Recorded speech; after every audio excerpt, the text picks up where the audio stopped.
waxaan leeyahay maanta wili tan oo kale ma dhicin madaxweyne oo ama maamul goboleed oo muqdisho imaanayo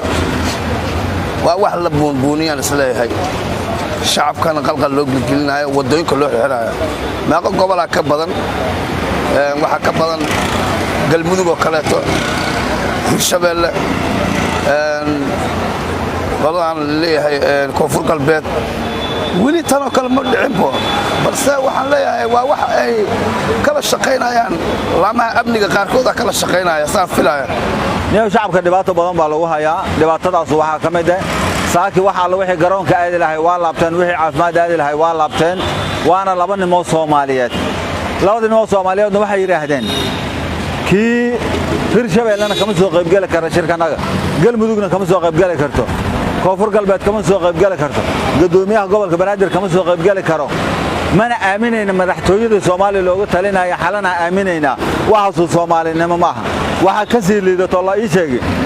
inuu nimanka kamid ah uu yiri 13 aqalka sare ee maqaal looga talagalay gobolka banaadir haddii la ansixiyo wada hadalka xumaanahayo yay caana ka daadanaya haddii wada hadalku xumaado yay caana ka daadanaya aragtideeda hadii aan ka dhiibto waxaan u arkaa in ay tahay caqabad baahi ku soo kordhinayso gobolka banaadir dadka ku nool wada la xiro waxa laga xiraa waa Soomaali waxa loo xirana waa Soomaali dhanka loo fahmi lahaay dhanka amni haday noqoto gaajo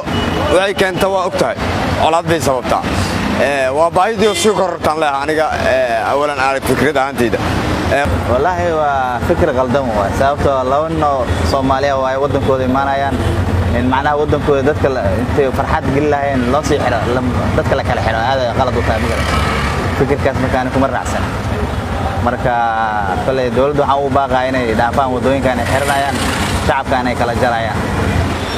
waxaan u arkaa horta marka shacabka aan u fiirno oo anaga shacab ahaan isu fiirno in wadooyinka la xiro anaga mar walba caqabad bay nagu tahay mana noo wanaagsana marka laakiin saan u fiirno xalka Soomaaliya iyo mataqaana in nabad iyo mataqaana siyaasaddu ay si degan lagu kala dhamaado ana waxaan aaminsanahay si heer sare markii loo soo dhaweeyo oo meeqaam sare oo maamul goboleedyadii awal dawladda ku taagnaa inay maxay ahaydeen iyagana niyad fiican siinayso oo si fiican loo soo dhaweeyo kalsooni gelinayso wada hadalka hadda bilaaban doonaana oo si qurux badan iyo meeqaam wanaagsan ku dhamaan doona